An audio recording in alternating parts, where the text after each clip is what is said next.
Life में सफल होना कौन नहीं चाहता। सफल तो सभी होना चाहते हैं, लेकिन सभी सफल हो नहीं पाते हैं। जो लोग अपने लक्ष्य तक पहुंचने के लिए कड़ी मेहनत करते हैं और किसी भी लालच में नहीं फंसते हैं, वही लोग अपने लक्ष्य तक पहुंचने में सफल होते हैं। ये कहानी भी उसी के बारे में है। पुराने समय की बात है। एक राजा था जिसकी कोई संतान नहीं थी।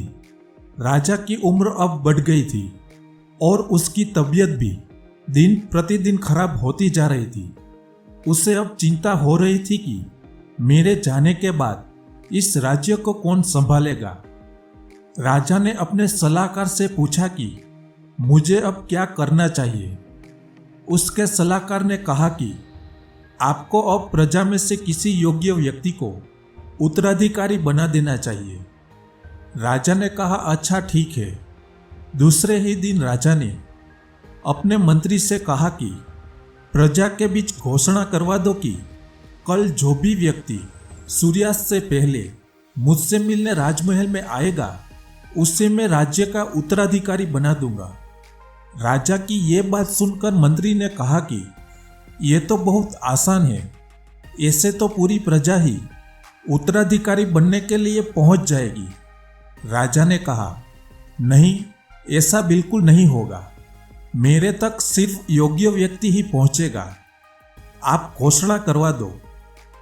मंत्री ने राजा की बात मानकर प्रजा तक यह संदेश पहुंचा दिया। अगले दिन बड़ी संख्या में लोग उत्तराधिकारी बनने के लिए राजमहल की ओर बढ़ने लगे। राजा ने अपने महल के बाहर एक बड़े मेले का आयोजन किया था। मेले में नाच गाना, स्वादिष्ट पकवान और शराब सब कुछ था। जितने भी लोग उत्तराधिकारी बनने के लिए आए थे, वो सब उस मेले में ही उलझ गए।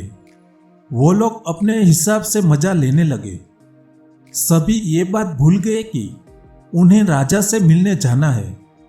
तभी वहां पर एक युवक ऐसा भी आया था जो इन सब लालच में नहीं फंसा। उसे तो बस उत्तराधिकारी बनना था। वो सीधे राजमहल की ओर चलने लगा। राजमहल के मुख्य द्वार पर 2 पहरेदार खड़े थे। उन्होंने इस युवक को रोकने की कोशिश की, लेकिन इस युवक ने किसी की बात नहीं सुनी और उसने इन सब से बचकर राजमहल में प्रवेश कर दिया। अंदर पहुंचकर वो युवक राजा से मिला। राजा को जैसा उत्तराधिकारी चाहिए था, वैसा उन्हें मिल गया। राजा ने उस युवक को राज्य का उत्तराधिकारी नियुक्त कर दिया। फ्रेंड्स, जब तक हमें सफलता न मिले, तब तक हमें आगे बढ़ते रहना चाहिए। अपने लक्ष्य तक पहुंचने के लिए रास्ते में रुकना नहीं चाहिए।